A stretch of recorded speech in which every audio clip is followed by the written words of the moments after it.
duty, middle-aged American living in New Jersey near the Lincoln Tunnel. If you were to visit my website, you would type howdy doody into Google. You'll find the correct spelling of the famous puppet. You then combine Tom, duty in a Google search for my site.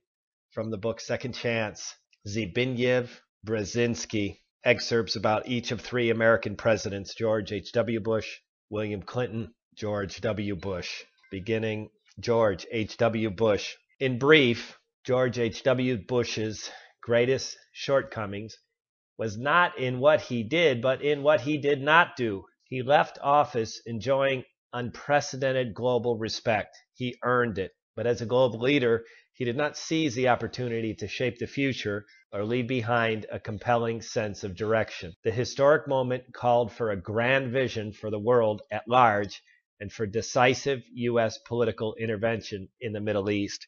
It called for a burst of global architectural innovation like the one that followed World War II, in keeping with the new opportunities for international cooperation involving Russia, China, and other emerging powers. None was forthcoming, and not much was foreshadowed should Bush have won a second term. From the chapter on Bill Clinton, to his credit, despite his personal disinclination, Clinton did try to mount a response in the case of the Balkan crisis.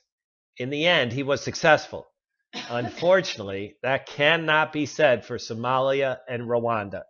Shortly after assuming power, Clinton faced by escalating violence in Somalia was his predecessor had deployed a small U.S. military force under international sanction on a peacekeeping mission. But a highly publicized shootout in late 1993, popularized by Black Hawk Down, a desperate U.S. military effort to rescue a beleaguered and surrounded Special Force team in the heart of Mogadishu, resulted in heavy U.S. fatalities. Clinton then precipitously terminated American deployment in Somalia.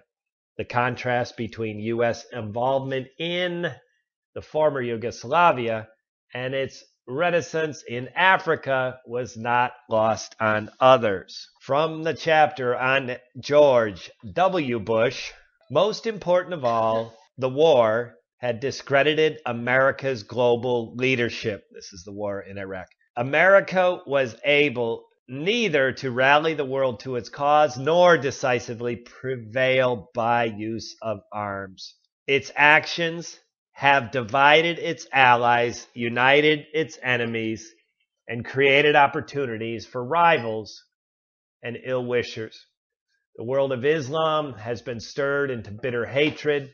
Respect for American statesmanship has plunged precipitously, while American capacity to lead has gravely been damaged.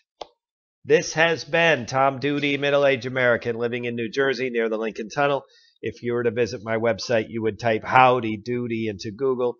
You'll find the correct spelling of the famous puppet. You then combine Tom Duty in a Google search for my site. Thank you for listening. Have a good day, good evening, or restful night's sleep. Ciao.